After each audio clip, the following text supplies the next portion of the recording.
शैलपुत्री च द्वितीयं ब्रह्मचारिणी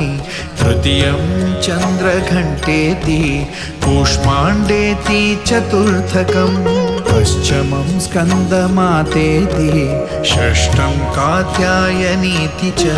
सप्तमं कालरात्रीति महागौरीति चाष्टमं नवमं सिद्धिदात्री च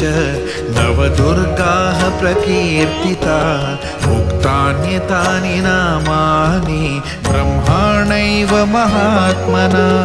अग्निना दह्यमानस्तु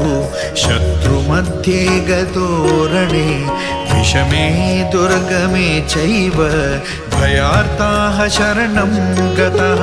न तेषा जायते किञ्चिदशुभम्।